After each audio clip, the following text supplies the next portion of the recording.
So we'll be starting at 7:40 in 5 minutes. So My kids are going to be outside the door for a moment, a short while, so hopefully it won't be too much noise, but it should be. that'll be fine. Did you come with your family, Peter, or the? No, I travelled alone. Thankfully. Thank you. Yeah, it's all good. Having a bit of a break? Day off. Oh, I wish I could be there so we could get drunk afterwards. Yeah, everyone can hear you still. By the way, we've got a Actually, quite big, I've given up alcohol for Lent, actually, so that would have been. you're atheist. Okay. It's really hard. You get Sundays off. No, that's cheating. Where did you learn that? I was told by a priest that I was disrespecting the Sabbath if I continued fasting on Sunday. Really? Yeah, What priest? Obviously didn't have a clue. Catholics. I can't believe, Muslims go to the things they do in Ramadan, and then Christians just give up sweets for Lent. It's sort of embarrassing. Too easy, this Christianity stuff. We'll edit that all out before I get into trouble.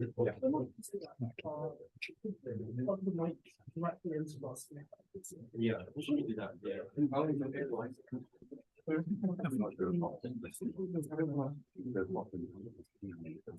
we can move the.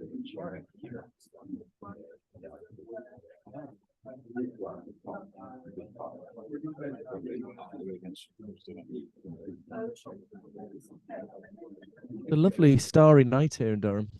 A full moon.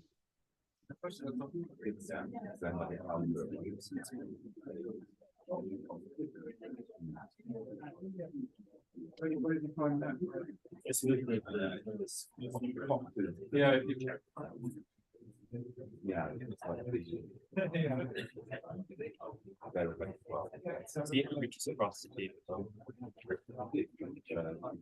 This is just so people here can hear. Yeah, exactly. Yeah.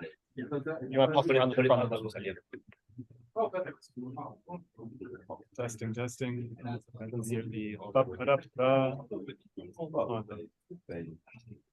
Yeah, it's on. Yeah, it's on. Hello. Oh, sorry.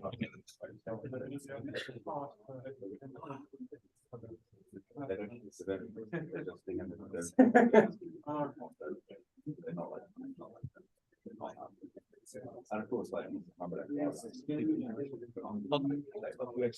No, he's spoken to before. Yeah, he's Yeah. yes,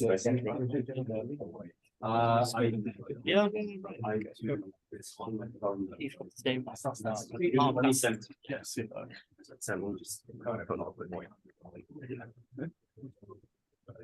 Yeah.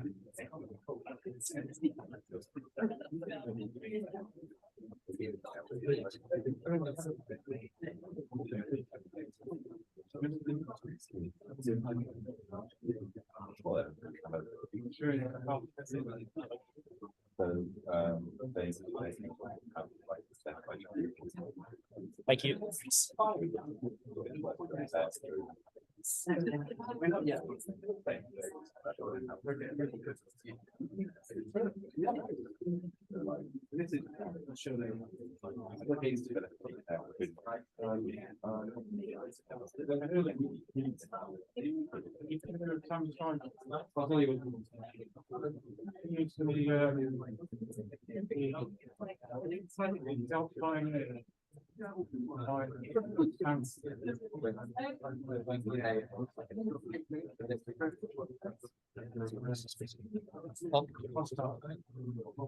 It depends on the event, but most events we pack up.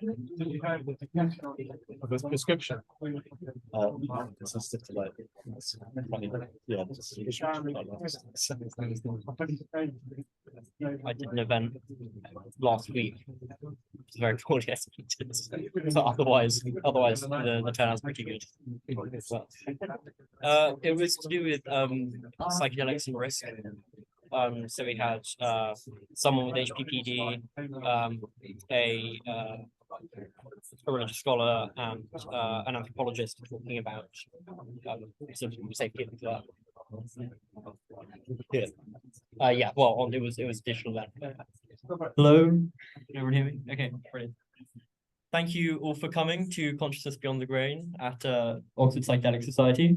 We're joined by three fantastic speakers, Philip Goff, who's joining us digitally, Peter Sjöstedt-Hughes, and David Leon. I'll introduce the speakers just before they speak. So we're going to start with Philip Goff, who's a professor of philosophy at Durham, who's written 2 books on panpsychism, Consciousness and Fundamental Reality, and Galileo's Error, both brilliant reads. And his new book, Why the Purpose of the Universe, is coming out in November.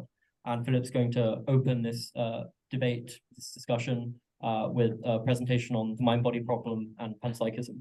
So I'll hand over to Philip. Brilliant. Can you hear me okay? Yeah. Brilliant. Thanks, Sam. And thanks so much for inviting me. I wish I could be there in person, but I'm looking forward to the discussion. So I've been asked to give an 8-minute presentation. I've started my stopwatch on the case for panpsychism. So here we go. So often the problem of consciousness is framed in terms of the so-called hard problem of consciousness. This is David Sharma's phrase. I don't like to use that so much these days because I think you often makes people think that this is a purely scientific problem, you know, just the challenge of explaining how brains produce consciousness. And if we just plug away with do a bit more neuroscience, we'll one day crack it. Although, you know, that's not how David Chalmers intended it, as a purely scientific problem. But I think that's how people often take it. Whereas I think what is at root here is not a purely scientific problem, but a philosophical problem, what has traditionally been known as the mind-body problem. And I think this arises because we have 2 quite different ways of accessing reality: perception and introspection. Through perception, we access the physical world through our senses, through science, as we learn to do that in a more sophisticated way. And through introspection, we access consciousness just via our immediate awareness of our own feelings and experiences. The mind-body problem then is the challenge of understanding how to bring these 2 seemingly very different things, consciousness on the one hand, the physical world on the other, together into a single unified theory of reality. So that's the philosophical challenge. Oh, why can't I move my slides forward? Here we go. And broadly speaking, there are 3 philosophical solutions to this philosophical problem. 1, materialism, the view that the physical world is the fundamental thing and consciousness arises somehow from physical processes in the brain. 2, my own favorite view, panpsychism, that sort of turns that on its head and holds that it's consciousness that's fundamental and the physical world arises from underlying facts about consciousness. Thirdly, dualism, that both consciousness and the physical world are equally fundamental but distinct. And these are closely connected up in certain ways, but are ultimately distinct things. So crucially, these are all empirically equivalent in the sense that you couldn't just do an experiment to distinguish between them. This shouldn't be surprising because, as I say, this is a philosophical problem, just as you can't decide the best, the correct theory of the ethics of abortion through an experiment. You have to do some philosophical reasoning. Likewise, in this case. Now, that's not to say, I certainly don't get me wrong, it's not to say science and experiments are irrelevant to dealing with consciousness. Of course, they're absolutely crucial. But I think in terms of the mind-body problem, the primary role of experiments is to help us in the task of working out which kinds of physical activity in brains go along with consciousness. You can scan people's brains and you can ask them what they're feeling and experiencing, and you can try to correlate the 2 up. And that is a very important experimental task that you're not going to settle just sitting in an armchair doing some philosophy. But as important as that is, that's not the entirety of a theory of consciousness. What we ultimately want from a theory of consciousness is an explanation of why why physical activity in brains of a certain kind goes along with consciousness. Why should physical processing have anything to do with consciousness at all? And that's where we move to the philosophical question and the scientific data, or all of the different options in the scientific task, all the different theories of how consciousness correlates, which physical processes in the brain go along with conscious experience. All of those options are just neutral on the different philosophical theories. We could I've only got 8 minutes. We could talk a bit more about why that is the case in the discussion if you want. Okay, so if we can't decide between these on the basis of an experiment, how do we do it? Well, we just have to, like in any philosophical question, we just have to treat them as distinct philosophical options and try to assess them on their own merits. And I think so here's what I think when we do that.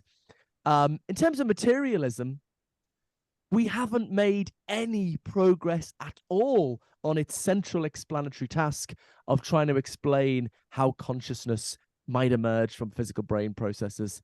I would argue no one's ever come up with any sort of working proposal as to how that might happen. And I think there are some pretty good arguments that it can't be done, which we could perhaps get into. So the science has gone well, correlating brain activity with consciousness, but explaining how and why in a materialist sense, I don't think anyone's ever done that. In contrast, when it comes to panpsychism, I would argue that its central explanatory task of explaining the physical world into consciousness, in terms of consciousness, has already been done. We've already solved the puzzle. And this is where we come to the crucial work of the philosopher and Nobel laureate Bertrand Russell from the 1920s. So in the 1920s, Russell was thinking very hard about the fact that our fundamental science is purely mathematical. We sort of take this for granted, but it was quite a radical innovation of Galileo in the 17th century, that from now on, our fundamental science is going to be purely mathematical. Now that's very very useful if you're a working scientist. You can have very precise predictions. But what does it mean as a philosopher interested in the ultimate nature of reality, that our fundamental science is purely mathematical? Well, what Russell argued is that what this shows is that our fundamental science actually doesn't tell us that much about the nature of ultimate reality. It merely describes its mathematical structure. And so the implication is ultimate reality could turn out to be anything, as long as, only one constraint, as long as it has the right mathematical structure, you can get physics out of that. So this has led in recent years to a new generation of panpsychist philosophers. This once mocked view has become taken quite seriously. These defending a Bertrand Russell inspired conception of panpsychism. So the basic idea in my last minute is that what we have at the fundamental level of reality are networks of very simple conscious entities behaving in quite simple, predictable ways due to their simple experiences. Through their interactions, they form certain patterns, realize certain mathematical structures, and then the idea is those mathematical structures just are what we call physics. So you sort of get physics out of these underlying facts about networks of interacting conscious entities. So materialism never got anywhere. Panpsychism, we've already worked out how to do it. Bertrand Russell should be seen as the Darwin of consciousness. Dualism, I think, is a coherent, empirically possible option. But as scientists and philosophers, we try to respect Occam's razor. We try to go for the simplest theory available. So I think that pushes us to one of the first two options. So in my view, it's a bit of a no-brainer, really. What is the best view? I think panpsychism is better than materialism because it's made much better progress on its central explanatory task. It's better than dualism because it's more parsimonious. It's pretty obviously the view we should go for. And that's a picture of my book and my website and my Twitter. I like to argue on Twitter, my podcast, Mind Chat. I've got half a minute over. That's not too bad, is it? Thank you very much for listening.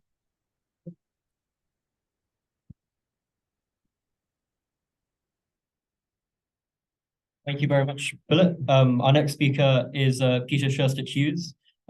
who teaches at the University of Exeter in philosophy of mind and metaphysics. He's the joint head of the Exeter Psychedelic Research Group, and his book, Philosophy and Psychedelics, comes out in paperback this year through Bloomsbury. And he's going to talk about On the need for metaphysics and psychedelic therapy. on the need for metaphysics and psychedelic therapy. Thank you, Sam. Thank you, Philip. Thank you, Sam. Thank you, Philip. Let's go turn on.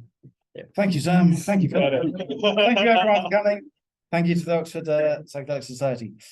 Pleasure to be here. This is the alma mater of Aldous Huxley, so it's the right place to do this kind of talk, as well as Samuel Alexander, Edward Caird, T.H. Green, who are British idealists, who are interesting philosophers on consciousness. So, right. I'm going to talk on the need then for metaphysics and psychedelic therapy and research, but I'd just quickly like to bridge what Philip said to psychedelics. So panpsychism, the view that sentience exists in all entities throughout nature, basically, has a link to psychedelics in many ways. A couple of years ago, there was a study from Imperial College which showed that there was a general shift in metaphysical beliefs from physicalism to panpsychism under psychedelics. It was just one study, but there was a follow-up study in Johns Hopkins, I think. Secondly, a lot of indigenous American communities who use psychedelics as part of their culture are generally animist, and animism is like the other side of the coin of panpsychism. And there's a lot of anecdotal evidence that psychedelics do foster a panpsychological perspective. But anyway, I'll come back to that. So what I'm going to talk about very briefly is this. There's a big industry, as most of you probably know now, in psychedelic-assisted psychotherapy. The future is potentially huge. It could revolutionize therapy. Beyond that, there might be a societal benefit as well, but that's something we can talk about later. At the moment, there's such a thing called psychedelic-assisted psychotherapy then, which is usually consists of 3 phases. You have a preparatory phase, and then you have the drug session itself with psilocybin, DMT, 5-MeO DMT, whatever. And then you have an integrations phase at the end where people talk about their experiences. And it seems that from a lot of recent empirical studies that the main agent of therapy in these sessions is having a so-called peak experience, which essentially is a metaphysical experience for us philosophers. So, for example, thinking that you become one with the universe, thinking of the universe as conscious. And relative to that, it seems that one's own self, one's individuality, and one's own problems are relatively unimportant. Thus, a lot of people overcome addiction, for example, because they think, well, you know, I'm masking my problems with alcohol, but actually this problem is really irrelevant on the grand scheme of things. That's one potential mechanism of action, which is phenomenological. And so there's a lot of evidence to show that this is the mechanism of therapy, or at least a core mechanism of therapy. But it so happens that, of course, therapists, psychiatrists, psychologists are not trained in metaphysics. But it seems that metaphysical experiences, and I can define that later, are the agent of change.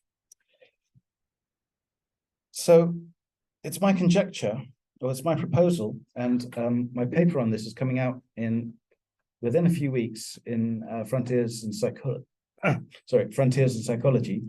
My proposal is that in that integration phase, there should be, or there could be, an additional and optional metaphysics integration. So that's not to replace therapy as we know it now, of course. It's very important to, you know, listen to a person's background and, you know, apply psychological methods that have so far proved efficient. But in addition to that, it seems that there is a role for metaphysics here, because you are having, in this core experience, a metaphysical experience. This is how it differs from traditional therapy, of course. So here's an example of where, like, what is commonly abstract metaphysical philosophy can play a therapeutic practical role in society.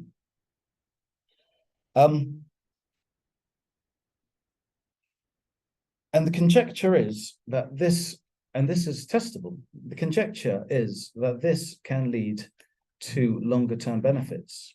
Why? Because, and this is conjectural, so there's no evidence for this, but bear with me. Let's say someone has a panpsychological or even pantheist or cosmopsychist experience.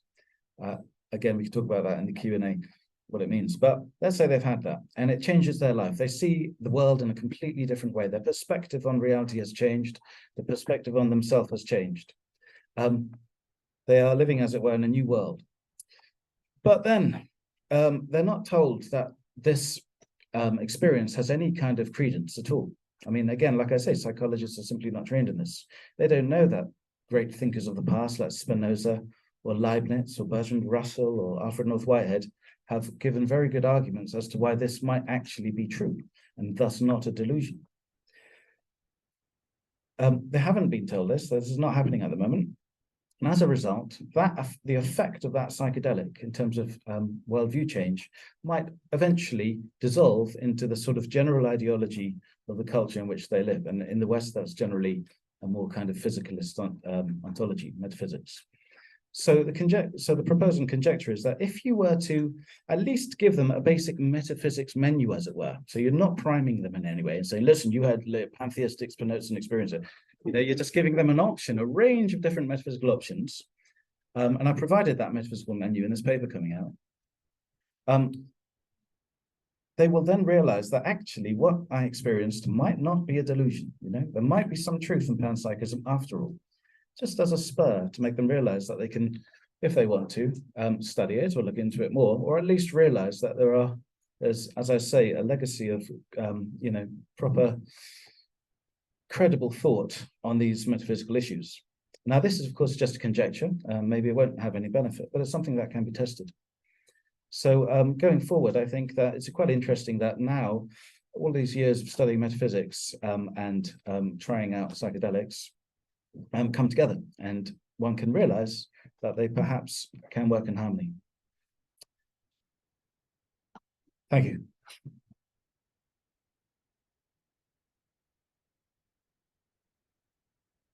Our last speaker is David Leon, who's one of the original founders of OUPS. Woo, woo.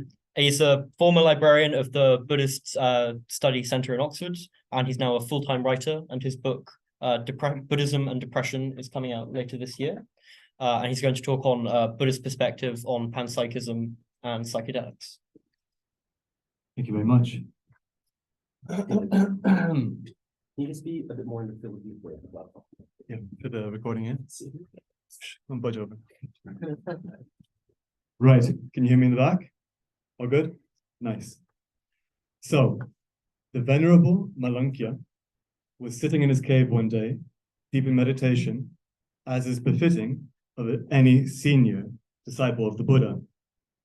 And while he was there, you know, plumbing the depths of jhana, the thought suddenly occurred to him.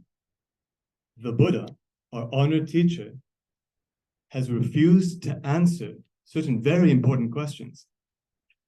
The famous 10 unanswered questions, namely, is the world infinite in scale, in scope? If I were to start walking, would I ever get to the end? Or is it finite? Is it eternal? Will it last forever? Does time move in it, or is it not eternal? Is the life principle the same as the mortal body, or is it different? Is the mind the same as the body, or is it different? What is the relation, in other words, between mind and body? It's a key one today. And then, of course, the famous one. For an enlightened being, what happens to them after death? Do they exist? Do they not exist? Do they both exist and not exist?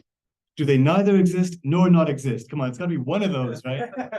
And the guy won't answer. The Buddha has never answered these questions. He's refused to answer. And he says, I will not stand for this. This has now become, you know, a burning question for me. I feel like my salvation depends on it. And also, how can I trust this guy if he doesn't even touch upon the most fundamental questions of the day? Back then as now. So up he goes and finds them. Does the usual thing, circles around him, bows, goes to one side and addresses him.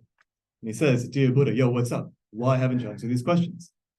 And so the Buddha poses, as he often does, asks him another question first, kind of cross-examines him. And he says, Malankya, Imagine a man. Could you pour me some water, please? Yeah. Yes. Imagine a man were to get shot by an arrow, and he were luckily to be taken to a doctor. And he goes to the doctor and he says, sir, hold off with your forceps. Before you touch me, I should like to know the answer to a few questions. Firstly, what was the name of the man who shot me with this arrow? Secondly, where did he come from? What was his village? Was he a Brahmin? Was he a priest? What was he a worker? Was he a warrior? I guess that one wouldn't make sense. Perhaps he was a merchant. No, okay. Now, let's see. What was his hair color? What was his skin color? Was it gold? Was it brown? Was it, and Buddha literally just goes through this entire list. It doesn't stop there. So the arrow, what kind of wood was it? Was it yew? Was it a banyan tree, perhaps? And he goes on and on and on. What about the feathers? Peacock feathers, perhaps? A hawk? A stork? And what about the sinew of an ox? And he goes on and on and on and on. And he goes, okay, so Malunkya, what do you think would happen in this case? And I open it up to the audience. What would happen to the man if he proceeded in that fashion? Any hands? Yeah. He died. He died. He died. And what would happen to you, Malunkya Putta, if you continue asking these questions? Anyone? You'll die. You'll die. Before you die, your body will fall apart before your eyes. You shall know excruciating pain. And when you die, you have no power whatsoever to decide what happens to you. You don't know what's going to happen to you, and you have no control. None. So, and he says straight up, these questions have no answer, should not be asked if you want to reach the culmination of the spiritual life, if you want to answer the problem of life and death and existence. He flat out says, I will not answer this. I have left these questions undecided on purpose. And then says, yeah, and then at that point, guys, okay, fair enough. I bow down. You're right. I'm going to go back to my cave and meditate. And before too long, it gets enlightened. Happy ending. So why have I taken up almost half my time to say this story? It's because if the Buddha were here today, I don't know, I'm assuming the two of you, neither of you have a revelation to give, no? If the Buddha were here today, he would stay silent. No matter how pretty Philip Goff's face is, he would not engage with the question. He would refuse. He would say, all you people are really here because you care about that, rather than what's going to happen when you die, what's going to happen with the problem of suffering. Fair enough. And he wouldn't engage. All that to say, and so the thing was, again, all that to say that I'm not just going to stay at that, because that would be, I'm going to play ball, right? But before I do, you have to realize that so many Buddhism's answers to this will kind of fall between the cracks because it struggles to provide a full, what Philip Goff called a unified single picture of reality. It doesn't do that. It fundamentally doesn't do that. But it is described once as like a fire escape map. Fire escape map doesn't tell you where the Macy's is in the Westgate Shopping Center. I don't even know if it has a Macy's, or where the Wendy's is, or any other store. It doesn't care. It doesn't tell you whose room is whose. All it tells you is one single thing. Where are you now? How do you get out? As quickly as possible. That's it. That's all it does. So because of that, it's very awkward, really, to sort of get any sort of fundamental Buddhist answers. But with my next 5 minutes, I'm going to just try to rush through everything it can give you. Okay. So I'm just going to rush through it. We'll talk about it, pick up all the pieces later during the discussion. But for now, what do we get? I've taken the liberty of putting on the whiteboard a few like strata, because different Buddhist answers, right? But from the very earliest strata, in the Buddha's own words, we get, talking about consciousness beyond the brain, there is consciousness beyond the brain. There's non-human consciousness. There's animals, but there's also gods, spirits, demons, hungry ghosts, all sorts, right? Not just that, there are minds without bodies. And really weirdly, we can go into it if you want, there are bodies without minds. They walk around, they have whole lives without a single shred of consciousness. Very strange. Very strange karma is required, apparently, to be reborn as one of those. I've got a friend of a friend who claims to have been one in the past life, which is weird. Like, why would you want to be lying? So that's from the earliest forms of Buddhism, we have that. There are beings that are conscious, that are not human, and even don't have bodies. Okay, so then, moving on. The Abhidhamma is this phase of Buddhist sort of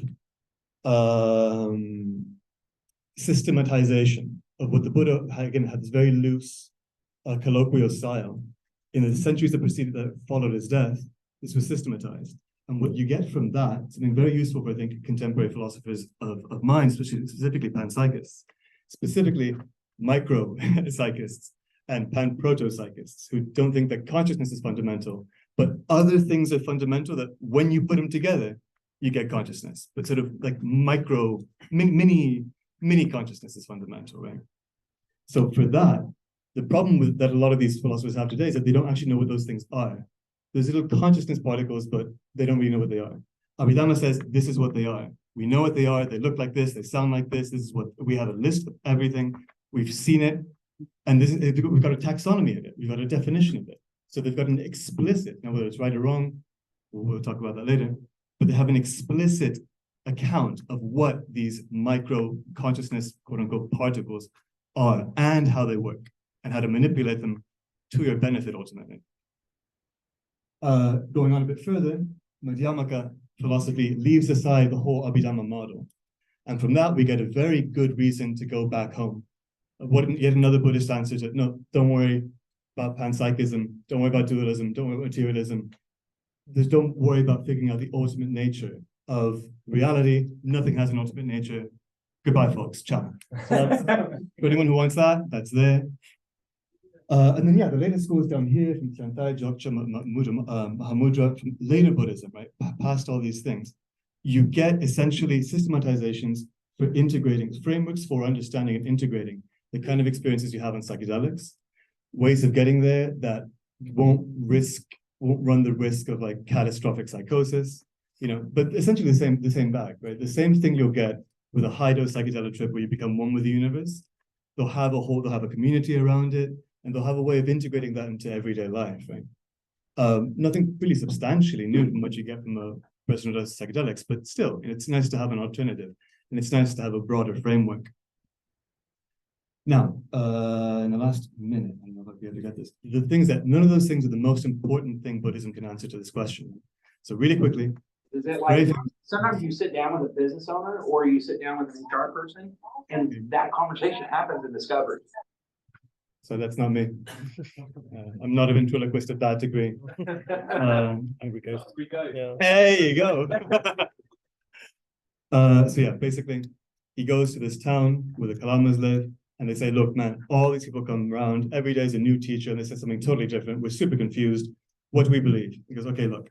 And he gives this famous list that, like, at first it sounds like, oh, he's such a modern thinker, right? He's like, don't believe in oral transmission. Don't believe in the lineage of transmission of, oh, this great teacher to that great teacher. Don't believe in canonical or scriptural transmission.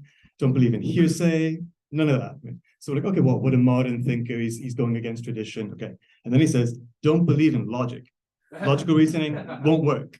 Condition. It'll lead you astray. Don't believe in inference. Don't believe in making tests and taking evidence like that. It's not going to work.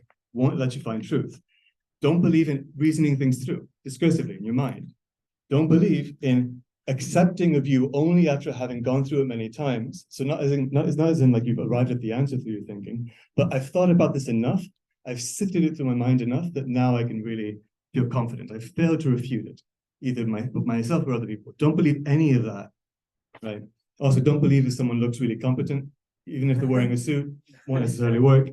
And don't believe just because of loyalty and respect for your teacher. Instead, believe one thing. When you know for yourselves, this is going to lead to bad consequences, don't do it.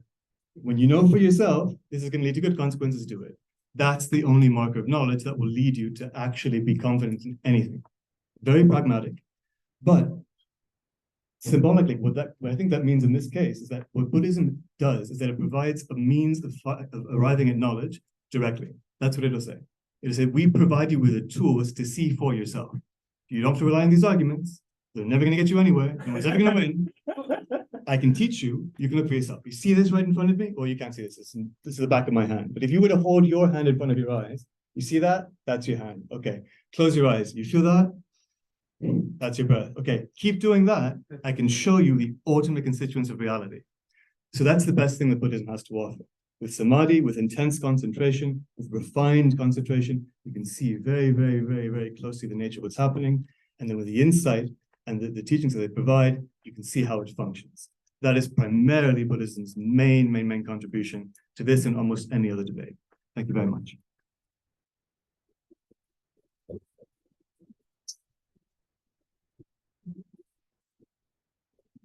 Thank you, David.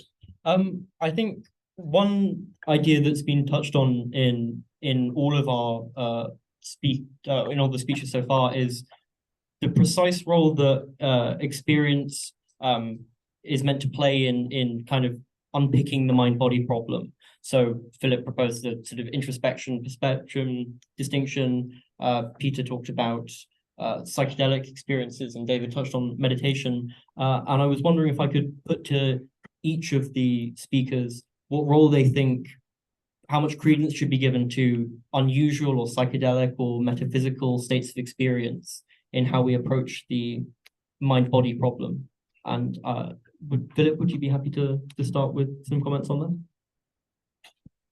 Yeah, thank you very much. So, I mean, I still think, one of the great texts on mystical experiences is the chapter in William James's great book, The Varieties of Religious Experience. And most of that is a sort of psychological study of mystical experiences, just as something that undeniably people undergo. But then towards the end, James asked the question, would it be rational for a mystic to trust their experience in the sense of taking it seriously as something that reveals something about the nature of reality? Because James said one of the characteristics of mystical experiences is they have what he called a noetic feel. Noetic meaning to do with knowledge, that they seem to be ways of understanding the nature of reality. And many modern studies, more recent studies of mystical experience say that people undergoing them seem to be in contact with, purport that they're in contact with a living presence in all things, similar to what Peter was suggesting. So should the mystic take these experiences seriously as true experiences, what philosophers call veridical, non-delusional, that's the word I'm looking for. And some people say, well, no, of course not. How do you know that? There could just be funny things happening in your brain. We've no idea. But then James has an interesting point, which I think there's something essentially correct about. He says, well, if you say it's okay, as we all do, for us to trust our ordinary sensory experiences, I seem to experience a table here, that I trust that there really is a table here, but I say, no, it's not okay for the mystic to trust her mystical experience. James says there's a sort of unwarranted double standard here. In both cases, you can't get outside of your consciousness to check. I can't get outside of my consciousness to see if there really is a physical world, as my sensory experiences tell me, or to tell me. I mean, you could do some science, but then how do you do science? Well, you use your senses. So there's a sort of circularity there. Same way in the case of mystical experience, it could be a delusion. But James said, what is the relevant difference between the two cases, such that it's supposedly okay in the one case to trust the experience and not in the other? In fact, it seems that all knowledge is ultimately rooted in a decision to trust experiences. And for many people undergoing psychedelic experiences, it seems, if anything, more real, even after the experience has ended. So I think on that basis, it is quite rational to trust these kinds of experiences. Really good. Just very finally, the great, really good Australian philosopher people might or might not have heard of, Miri Albahari, Albahari, and she's argued that it's rational to trust experienced meditators as a sort of expert testimony. Most of our knowledge is grounded in expert testimony. I don't know. I believe the universe was 14 billion years old. I don't know the science, but I trust the experts. And she says we should think of expert meditators as a relevant kind of expert in this case. And she's wonderful because she's defending a sort of Hindu mysticism, but she's defending it in that she's out of the same tradition I am. Analytic philosophy, which is very kind of rational and logistic and scientific, and but out of that tradition she's defended this mystical theory of reality on the basis of trusting expert meditators. Anyway, so I think there's a good case to be made that it is rational to trust these experiences, and unfortunately the times we're living in is a sort of the dominant religion is sort of scientism that says, no, it's silly, it's foolish. And hopefully we'll one day move back away from that, because I think I agree with Peter that these things can be important for our mental and spiritual health apart from anything else. Sorry, that was a bit of a long answer. Yeah, thank you very much. I'll put the same question to you, Peter, if you're happy to. Yeah, sure. Yeah, well, I did my PhD on panpsychism, and but unlike Philip, who bases his theory on Bertrand Russell, I base mine on Bertrand Russell's teacher and colleague, Alfred North Whitehead. And one of the gift that Whitehead, who died in 1947, who was based at Cambridge and then Harvard, one of the gifts that he gave to the world, I think, is his new concept of experience, which he calls prehension. And it's very basically, it's this, that he criticizes, from David Hume especially, the notion that we have 5 senses only. And he says there are far more types of varieties of experience that exist, and we can notice it in ourselves. So the romantic poets, especially Wordsworth, noticed it, and the romantic poets, the late poets, they tried to express it in the best way they could. But of course, romanticism has bad connotations now, because the scientific endeavor sort of excluded these forms of perception in their definition of experience. And what Whitehead does is he says that prehension, the core experience, which lies at the fundamental level of reality, so at the core level, which is a core level of experience, is as it were, absorbing of feelings. So it's not consciousness, it's not an awareness of distinguishing objects and distinguishing yourself as opposed to them, but it's the feeling of a past moment fuses into the present feeling that constitutes the now, the present now, the species present, as it were. And from that fusion, this is the basis of all things. So he thinks, for example, the pulses of energy that we see in quantum physics is the sort of outside, the shell, as it were, of those drops or those pulses of experience on the inner level. And this is a very interesting theory, because that means that perception ultimately is causation. So the past causes the present moment. So there's a direct experience of causation. It's also the same thing as memory or immediate memory. It's also the same thing as self-identity. And the beauty of the philosophy is that all of these problems you get in philosophy, like the problem of causation and so on, are sort of parsimoniously resolved. The combination problem, for example, panpsychism is parsimoniously resolved in this manner. He famously, I'll stop in a second, but he's got this famous line saying that science, must take in all forms of experience. This is what, as Philip said, William James also said, and famously he said, Whitehead said, "The fairies dance and Christ is nailed to the cross." These are all elemental parts of reality, and we need, philosophy is, he said something like, philosophy is rationally coordinated mysticism. We have to take all of these experiences, including psychedelic experiences, he didn't say that, and see how they fit into some coherent system. And I think his pan-experientialism is a good candidate for that. Thank you.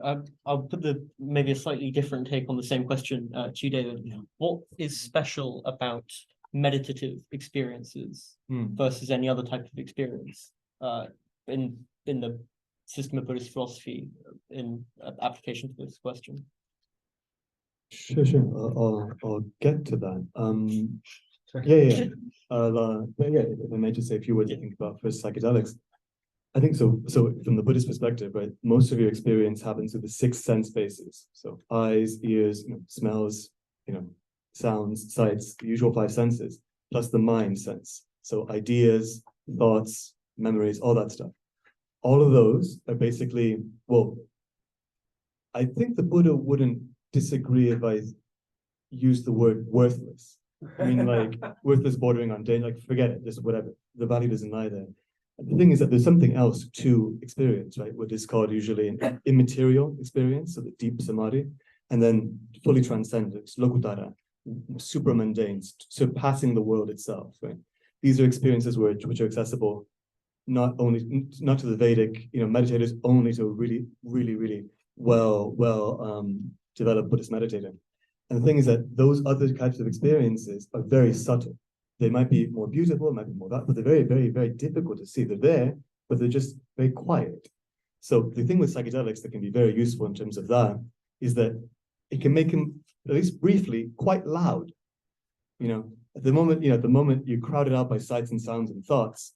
Well, it takes the other thing and it just it sort of plays with the whole equalizer system, and it can put the other frequencies that your mind is capable of, experiencing on boom up to 11, and then you notice them.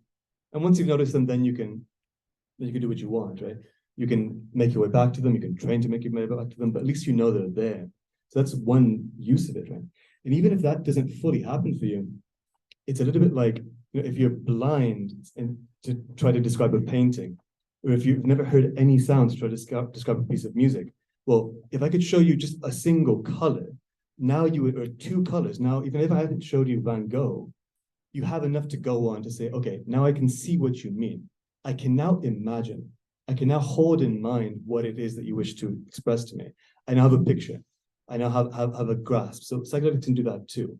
Even if it doesn't give you the full experience of noetic reality that a mystic might wish, it'll give you a mini version of that, which you can then kind of extrapolate. And now it sounds plausible to you. And you can imagine what that would be like. But then to get to your question, right, what makes meditation different? Well, for the Buddhist, right, and for me, like for a number of years, really, I thought like that was it. Like there can't be anything more than that. I mean, if there is, God help us, right? Can't be anything more important, more intense, more true than what I saw in psychedelics, what I saw on, long walks, many hours of silence. That's surely it. That was it. That was ultimate reality. That was God. That was it. And yet the years pass, and wait a second, then why am I still not, why do I still feel there's something slightly wrong, right? And so both from a kind of Buddhist scholar perspective and also from a personal perspective, I'd say that, yeah, there's something meditation has to offer, which these other things don't, right? Which psychedelics, I don't think really could give you. And it's this. It's that no matter how intense or interesting or novel the experience you'll get through psychedelics, can you maintain an awareness of what your mind is doing while it's going on? While you're blasted up to the seventh heaven on LSD, can you actually watch what your mind is doing in that moment? Because if you can't, then when it's gone, you can't really hold on to it, right? Whereas that's why the mind will at that point tend towards stillness. There's nowhere else for it to go than to try to really understand itself. So with meditation, you can get the mind very, very, very quiet so that it's not doing very much at all, so that you can notice what it is doing to form your experience of something. And that at that point, you can really notice something you can keep, right? Because it's not just noise, right? I saw what was happening. I saw it right before my eyes. I saw you do the thing clearly, right? Because it was so quiet, so still. And also you can maintain it. You don't lose it. You saw, okay, these are sights, these are sounds, this is this, okay, these are preparations, right? This is Vajna, this is feeling tone, all right, this is what perception is doing, okay, this is the rising of consciousness, okay. And then you come out of it and it's all right there. It's all still going on. Anytime you want to tune into it, you can tune right into it. It never goes away. So those are the two things I'd say meditation can give you that any just taking psychedelics kind of randomly wouldn't. Thank you. So related to that point then, you sort of touch on how through introspection you can pick up on different aspects of experience. And in the way that you initially set up the mind-body problem, Philip, you carved this distinction between perception and introspection, and perception giving us the sense that there's matter, and introspection giving us the sense that there's mind. I was wondering how strictly you think there is a strong division between perception and introspection, and how altered states, by blurring or sort of questioning that distinction, might affect our views on the mind-body problem. Yeah, that's a good question. I mean, ultimately, I don't think it's a distinction in reality between consciousness and the physical world. Obviously, as a panpsychist, I think at the fundamental level, all there is consciousness, and the physical world somehow arises from that in the Bertrand Russell inspired way I try to articulate. I mean, the distinction is just at the level of our epistemological starting points. Epistemology just meaning to do with knowledge, how we find out about reality. I mean, so I think it's really important because I think this is the crucial part of why it's not just a scientific issue. If we, at least if we think of science as about what you can establish through objective experiments and observations, what is third person accessible from all perspectives. I think that's how most people think that, you know, that is the job of science. That is the job of science, to try and get a theory that will account for public observational data.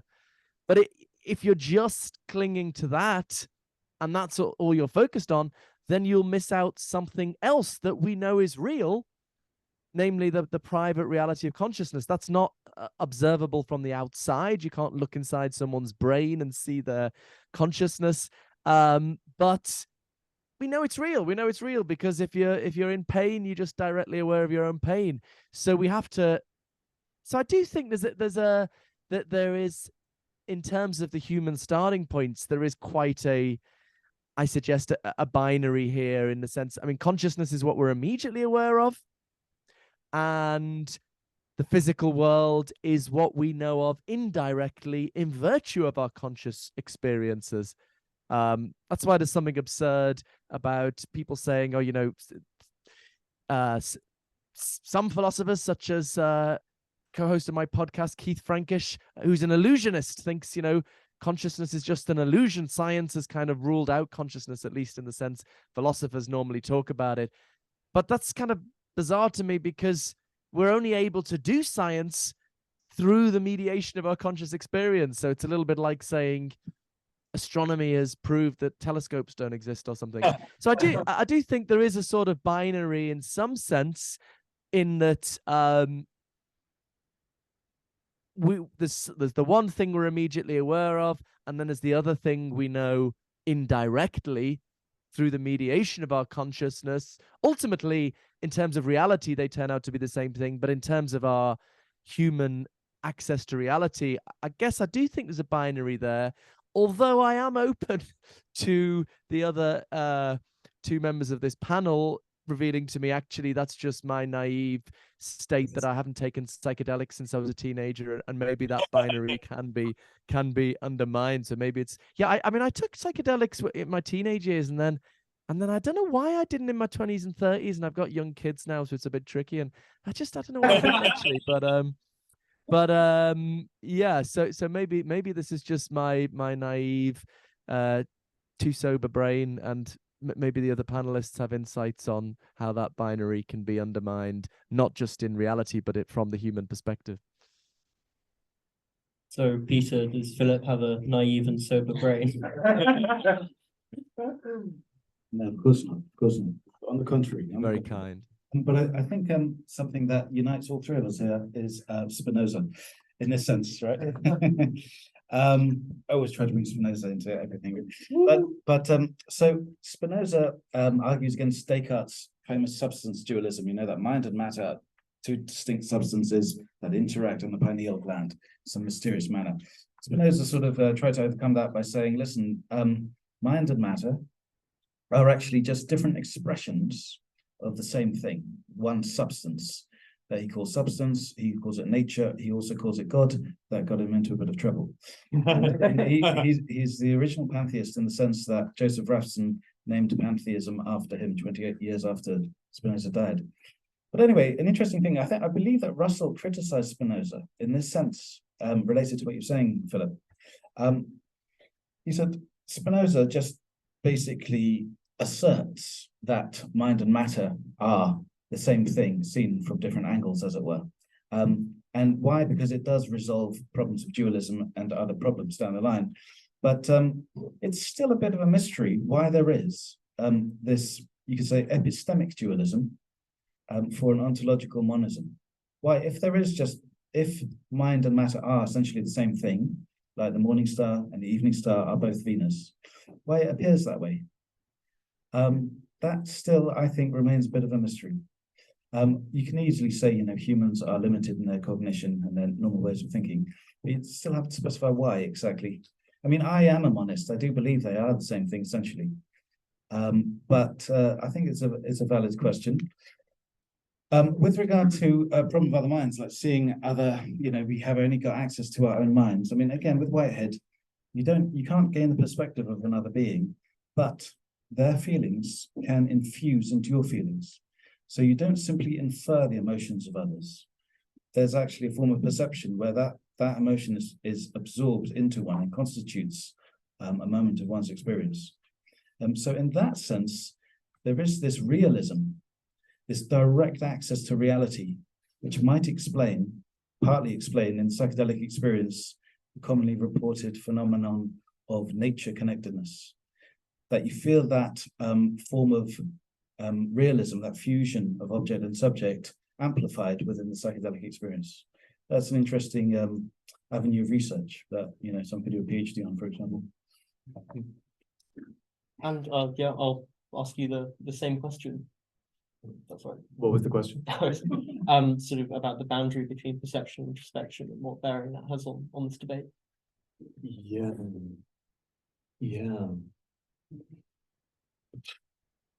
I guess there's two ways I can answer this, right? One would make me sound smart and one would make me sound stupid. So I'll start with the stupid one first. Okay, wait. No, okay, here we go. This will make me sound smart about being stupid. Okay, I'm going to start with my Taoist hat, right? With my hat of non-knowing, right? The sage is he who doesn't understand. The sage is he who's cast out knowledge. And start with, like, on a basic personal level, do I myself actually really fully confidently understand what the difference between perception and introspection is? No. Like, if you were to, I just do stuff, right? I just like hear stuff and think stuff and stuff happens. And then if you were to ask me afterwards to post hoc, like tell you a story about what just happened in this thing, in this reality I'm in, I would say, okay, yeah, no, that was perception. I was looking and I saw that guy talking to his wife, rather than, oh, okay, all right, I can organize it different. I was actually introspecting and I saw actually I kind of need to take a piss, right? And I can see in response to your query, I can post hoc narrativize my own mental process as either one of perception of some external world. Okay, and I can organize it that way if you want, or introspection into some internal world. But do I live like that? No, like not at all, not even a little bit. And this is even before I started doing Zen. I mean, it's quite a laborious and unnatural way to actually, but nevertheless, I mean, do I understand what the concepts mean? Like, yeah. When there are debates about science and mysticism, do I get what the different perspectives are and what they're trying to do? Sure, but really, if you would ask me honestly, personally, could I actually define precisely what's going on with either one? No clue. And then the more kind of smarter answer is that, yeah, for the Buddhists don't really have that. You have access to everything. It's a sort of, I guess, it's the sort of supremacy or hegemony of phenomenology. Everything's phenomenology. There's nothing except phenomenology. Everything's accessible to you. There is a sort of phenomenon-noumena distinction of like, well, things as they appear and things as they truly are. But you just got to get good, and you can see things as they truly are. That's the whole point. That's why you leave your wife. That's why you leave your kids. That's why you leave your husband, and you shave your head so you can devote yourself to getting really good and seeing things as they really are, to breaking through to the noumena. So there isn't really that. Everything is just done through direct noesis. And taken to the next level, you can perceive your own body, you can perceive someone else's body. There's no real distinction. You see the truth of things, right? Pretty much without limit, right? So yeah, but that's second hand, right? That's just me saying that's what the Buddhists pretty much universally believe. I think we're going to go to audience questions now. So if you've got a question, raise your hand, and we'll also take some from online if you put those in the Q&A box in the chat. So yes. If it will reach the way. Actually, I think what we'll do is we'll just have people come to the front. Okay, so sure. that Philip can hear. Yeah. Hi, Philip, and I'm listening. So what the problem I guess I'm wrestling with is, so firstly, Philip, you said that there is, I don't know, like materialistic explanation for consciousness has got nowhere, which made me immediately think of Penrose and his theory of quantum tunneling. That I just got that guy's name up on my phone and I forgot now. Hammeroff. Sorry? Hammeroff. With Hammeroff, yes, that's it. Yeah. So that then led me to thinking about okay, so like the fundamental issue that I always find that I come across with this is, where does consciousness reside? And you're talking about consciousness without the body. And the sort of elephant in the room is, if it isn't materialistic, where is it? And what is it made of?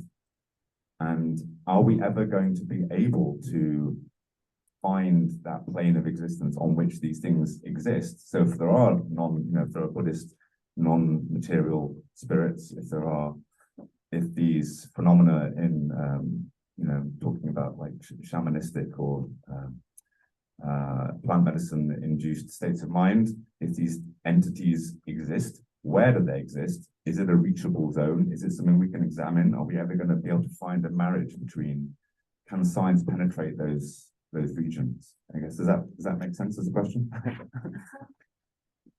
Philip, do you want to start with this? Yeah, thank you. It's a really good question. On Penrose and Hammeroff, I mean, actually, it's interesting. Penrose really was motivated in his book, the Emperor's New Mind, that led to all this, not so much by consciousness, but by thought. He was puzzled in particular by mathematical thought and how to make sense of mathematical thought, given Gödel's incompleteness theorem, which seems to suggest that mathematical thought in human beings can't be entirely computational. And then Hammeroff comes along and brings in some neurology, and that was his contribution. So in a way, it's almost a theory of conscious thought rather than a theory of consciousness in general. It's very interesting, but so the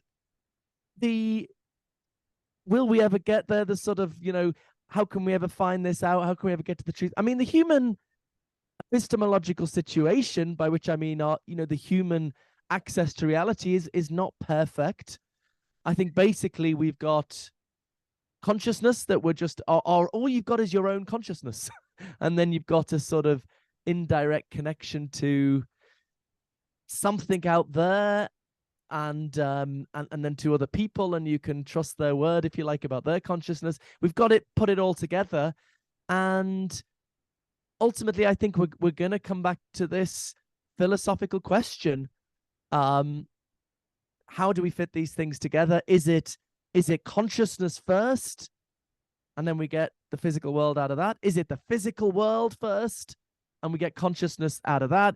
Or are they both fundamental? And there's no experiment that's going to settle that. We've just got to try and think if, on their own terms, either of these seems to be more plausible. And I actually think, fortunately, when you lay it out, actually, in my view, there's a clear winner that I think is, for certain cultural reasons, we're being sort of distracted from that, although things are changing quite rapidly. It used to be, I was advised when I finished my PhD not to talk about panpsychism in job interviews because, by well-meaning professors worried about my job prospects. Whereas now, it's become very much a well-respected, if still minority view.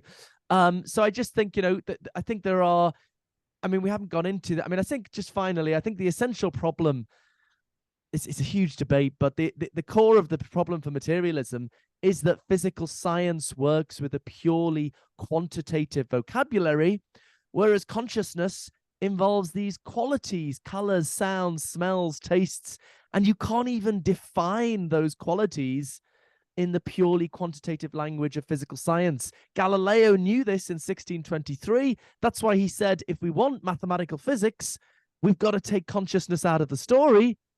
And he thereby created mathematical physics. That's gone so well in the last 300 years that people now think, oh, well, it's going to explain consciousness as well.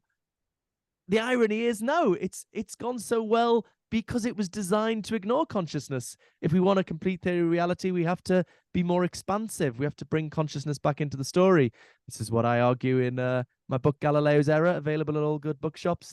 But so I think, we're never going to know for sure, but we can have our best guess by just taking seriously that essentially philosophical problem. But we're never going to deal with it until we treat it as such. And I think there are some fairly clear answers here. It'll always be to some extent speculative, but I think we can reach some probabilistic conclusions. I think Peter would like to add something as well. Yeah, panpsychism wasn't my problem. People told me not to go into psychedelics. But here we are. Regarding your question, I just quickly said two things quickly, but based on what Philip said. With modern forms of panpsychism, it's not that sentience is separate from matter. It's rather that sentience is part of matter, and thus matter is an abstraction. So when we talk about solid matter, it's just part of what's actually there. Just like when I talk about a pyramid, it's just part of what's actually there in Egypt, right? It's not the concrete reality. That's the first part. The second part regarding different realms of existence with regard to sentience. An interesting thing that Penrose is very adamant about is his Platonism. So he does believe that there exists a realm outside of space and time where there exist these forms of truth, for example, truths of mathematics, but also qualia, sounds, smells, all types of experience. And Whitehead as well, and Russell in the early years at least, believed in this separate realm. You could almost distinguish it by saying there's actuality and there's possibility. And possibility exists. It's not part of actuality, but reality includes both. So for Whitehead, especially, every experience includes not just the prehension of a former moment, but also what he calls conceptual prehension, which is the ingression of something of, like, for example, redness that actually has an existence, an ontological existence outside of space and time. And that actually then determines the type of experience one is having. Because the experience of something in itself, let's say an electromagnetic wavelength, right? We see that at a certain frequency as a certain color, but that's arbitrary in a way, Another animal could see a certain electromagnetic frequency as a sound or as a smell even. And if they could navigate the world that way, they wouldn't be wrong, There's no objective standard by which you could say they're wrong. If you look at the blue giant sun, and all the colours that you see would be invisible. Okay, yes, that's not a factor. But anyway, the point is that in order to color experience, as it were, or to determine experience, Whitehead puts forward the argument, as well as Penrose, that you need to have this separate existence as well. And that separate existence is not itself conscious, but it's a necessary condition for consciousness. But that's a debate that's been had for 3,000 years at least, from Pythagoras onwards. So we're not going to determine that. Do you want to add something or yeah, just short.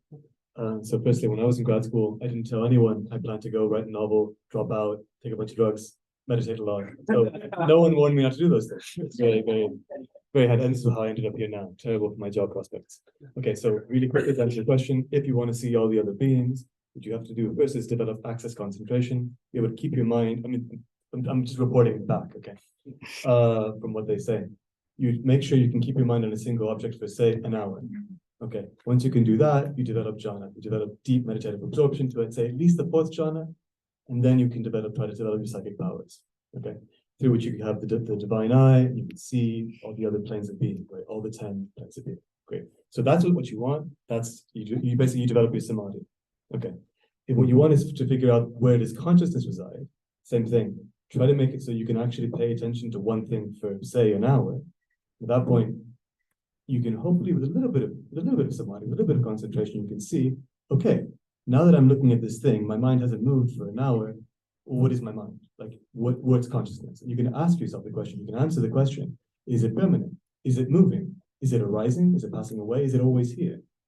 Our friend Rupert Spear would say it's not arising. If you can just focus for a bit, you'll see it's just there. It's just a base data. It's omnipresent and it's eternal. You can just see that, right?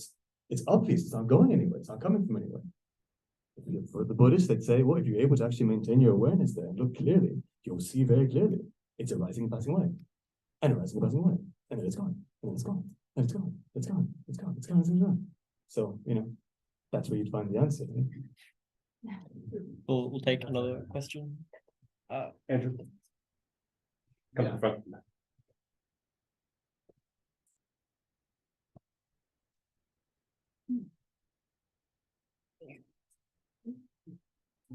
I wanted to ask David, what would you say about panpsychism from a Buddhist perspective, since I think they would frame the issue a little bit differently, other than consciousness being fundamental? Could you elaborate a little bit? Well, Panpsychism. we've been framing the discussion a lot in terms of panpsychism, but I think from a Buddhist perspective, they might not frame it in terms of panpsychism or as consciousness being the most fundamental constituent of reality. I was just curious about what you would think about that. Sorry. I guess I'll take that as an invitation to go just a little bit more in detail about different Buddhist views on that. So the Abhidhamma view would be that so there's essentially two kinds of things. There's conditioned reality and unconditioned reality. That's nibbana. That doesn't arise, doesn't pass away. It's there's no here, there's no there. That is the only eternal thing. Right? Everything else is conditioned. It comes, it goes, depending on other causes, and it's impermanent and it's unsatisfying. Okay. Now that, if you just look at conditioned reality, if you leave aside nirvana, all right, there are these little things. The Abhidhammists would say these things called dhammas, and they're basically like as I'm sure you know very well, Whiteheadian little events, right? They're just these little phases. They pop into existence for a fraction of a second and pop away again. And some of these, when you put them together, you get a conscious moment. So what you have is a tiny moment of awareness, and you have an object of that awareness, one of your six senses, including your mind. And you have a feeling, is that a pleasant or is that an unpleasant thing? And you have an intention, what I want from this. And when you get all these things together, and this is where you have a perception, a sort of a label for what this thing is. When these four things combine, bang, you get a moment of consciousness. And unless you, under very special circumstances, you're not going to find any of them except all together as four. So basically, what that would be, it's a sort of pan-protopsychism. These things are everywhere. In any moment of mind, pretty much, in any moment, any sentient being, these little miniature, like a quark popping in and out of existence, but a mind quark. Okay. And when you get these four mind quarks, you get a mind atom, right? And that mind atom joins with a physical thing, and bam, now you have your experience. Does that make any sense? So that's pan-protopsychism. These things aren't themselves conscious, but when they come together, you get consciousness. So that is, that's the earliest Buddhist answer to your question. The question of what is consciousness, what is going on, right? And then, I mean, yeah, just I don't really have too much time to go into much else, but like Tiantai Buddhism would be like, well, basically what's going on is your mind is being subsumed within a mind, which is subsumed within a mind, which is the universal mind, which is actually just a particular mind.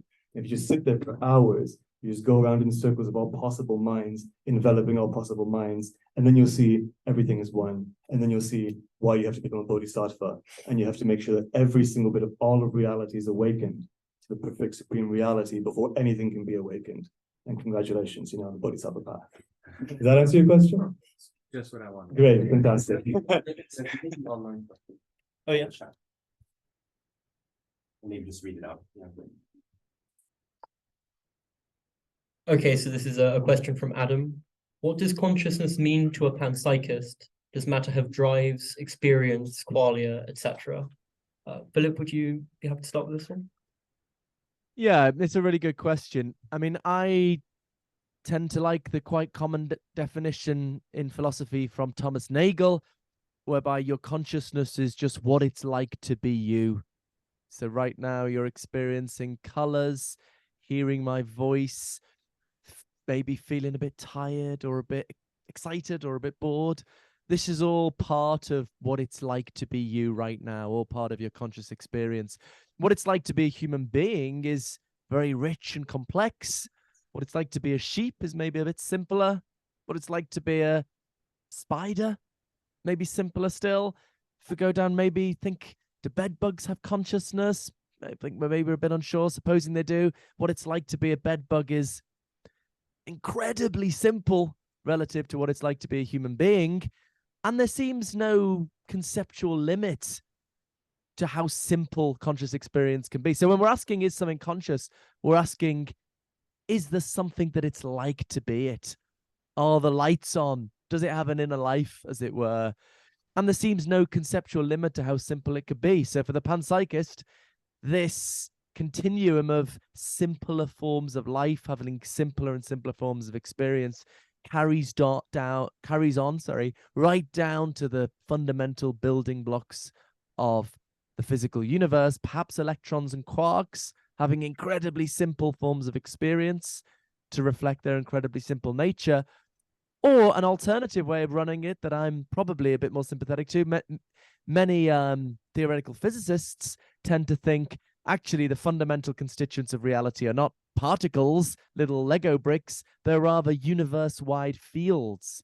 And particles are just sort of local excitations in those fields.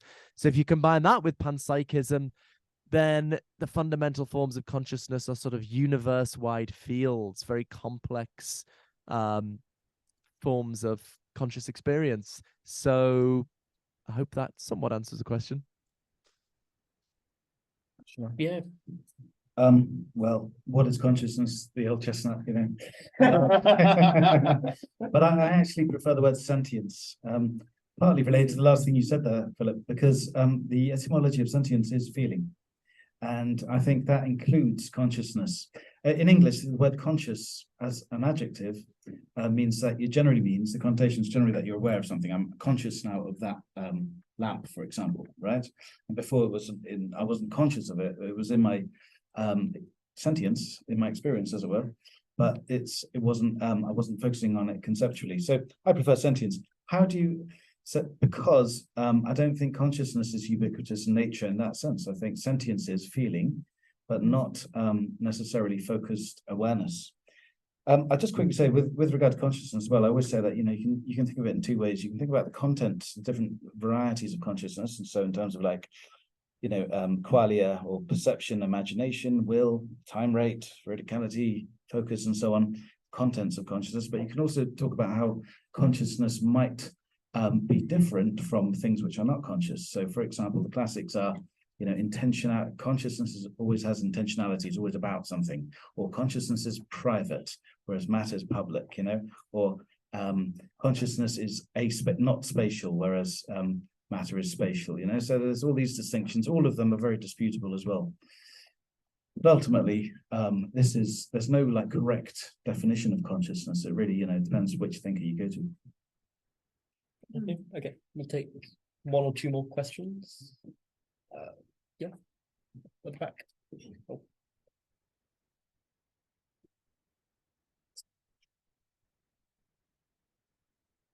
So my question was on personal identity within a panpsychist framework. So for people who are conscious, it feels like there's one thing which is doing the experiencing.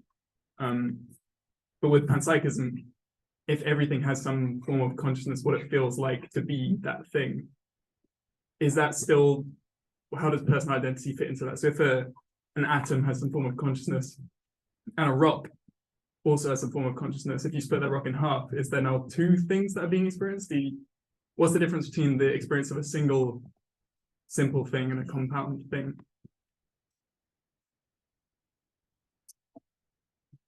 Philip, do you want to? Yeah, it's a really good question. And I think different panpsychists would take different perspectives. Some panpsychists have a very reductionist picture. The philosopher Luke Roelofs has an excellent book, Combining Minds. He's probably the best exponent of this, where in some sense, really all there are conscious particles or conscious fields, perhaps. And what we call, you know, Peter's mind is just our word for a complex combination of conscious particles. So minds are sort of a bundle of many consciousnesses interacting. I tend not to be very sympathetic these days to that very reductionist picture. There does seem to be something deeply unified about the human mind, at least at a moment, if not over time.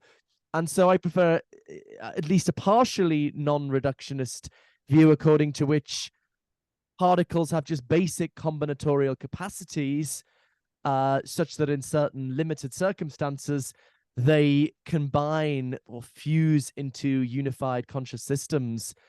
So on this latter view, the conditions under which simple conscious things form a unified conscious whole will be comparatively rare. There might just be one conscious mind in my brain or just a couple. Whereas on the more reductionist view, like Luke Roloff's, probably pretty much everything is conscious, any kind of random arrangement, and we just carve them up in different ways. And personal identity will be very loose and rough and ready, just depending on how we carve things up with our concepts. Maybe we want to say a self is something tied together by strands of memory, and we can loosely carve up a self in that way. Whereas on the non-reductionist perspective, it at least opens the picture to think there's some more unified, ontologically serious self, at least at a time, if not over time. I imagine my two fellow panelists would be much less sympathetic to taking the self so ontologically serious. And of course, many people on psychedelic experiences do seem to report, that the self is not as ontologically serious as we normally take it to be. So I'm probably a bit sort of boring and old school on being more sympathetic to taking the self quite ontologically seriously. But that's just my own personal take, and different panpsychists have very different views. I imagine you'll want to say something about the self. Oh God, no. Please, no. I just respond more precisely to the question, right? So, being a big Spinoza fan, that's always for any Spinozist, that's one of the biggest questions, the problem of individuation, right? So everything exists, God is infinitely extended, and every single bit of it is conscious. In God's attribute of thought, there's a corresponding idea for what it's like to be that thing. Long story short, if there's infinite things and all of it's conscious, what makes one thing one thing? What makes me in this table this? Right? And then it's very difficult to get away from the idea, all right, so is it just that there's one thing that it's what it's like to be me, and another thing of what it's like to be just my right leg, and another thing which is like to be both my legs, and another thing, a fourth thing, what it's like to be both my legs and the legs of this table, except that one, because screw that one, right? And then another thing which is like to be my body and Kenneth and this table, etc., etc. Then, it just becomes absurd, right? So the only solution you can either get, I guess, the only answer you could have to this is any natural scientist asking, what's the difference between this animal and that animal? There's a certain cohesion in the system. You come up with some ad hoc rules for why this particular system, we'll call this a cat, is different from the space around it. I really don't know. Ask a scientist how they define operationally any given thing in nature that they can pick out. The only, other than that, very ad hoc solution, you just jump and you become a Leibnizian. You say that it's not that everything is one, there's actually infinitely many different things which don't interact, ever. So there's just what it's like to be you, and it's like to be me, and there's like a million trillion forever clocks ticking away, just happen to be coordinated because God. So that's the other thing. You just say that there are no composite objects, right? There are just a bunch of individual tiny things. And that way you can actually know what it's like to be, there is no actual rock or half a rock. There is whatever the actual monad is. So you kind of go the other extreme. And I forgot everything else I was going to say. Yeah. Should I say anything? Yeah, I need to add something. Well, first thing I just say is, a lot of panpsychists don't consider rocks per se, a one rock to be conscious, to have its own one unit of consciousness. There's an important distinction between like a monad, like you said, or a unit of experience, and an aggregate. Giordano Bruno made that distinction in the 17th century, even 16th, that his clothing was, his shirt, for example, was not, didn't have a self-consciousness thinking I'm a shirt, it reduces down to self-sufficient units. How you reduce that, as you were saying, is a very complex question. Of course, Spinoza, we were discussing this just before here, does have the concept of conatus, to individuate beings, so in other words, conatus means a drive to persevere in oneself and to develop. But I would also put this forward, that we're thinking in terms of individual selves, but there might be, as Bergson put forward, it might be the case that the self or the unit of subjectivity comes in degrees rather than like on or off or separate on separate. So a good example is an octopus, I think, So 2/3 of an octopus's brain are in its arms, and those arms seem somewhat semi-autonomous, unless there's a danger, then suddenly they all come together and flee or spurt ink or whatever. And so it could be, we always conceptualize ourselves as a sort of unified thing. But it could be, if you really sort of introspected, that you realize that you actually dispersed into levels of selves, much like an octopus. And in fact, again, coming back to nature connectedness with psychedelics, it seems sometimes that one self is extended into the natural environment. And of course, you can push that all the way to Spinoza's infinite intellect, which is God nature.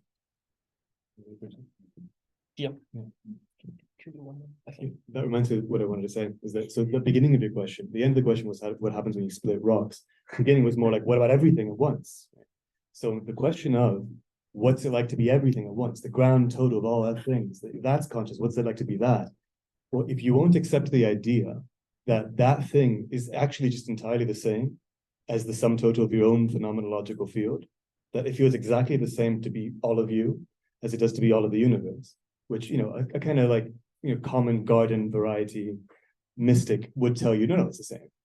It's I am everything. Yay. So if you're not going to accept that answer, if you think that there is actually something substantively different between you and absolutely everything, then the only thing I can think to recommend is prayer. Ask it. I don't know. I'm like, apparently it's said things in the past, so you might be have better luck than I am on that front. I think doing to, yeah, okay. We have unfortunately run out of time. Thank you all so much for coming. And can we have a big round of applause for our panelists?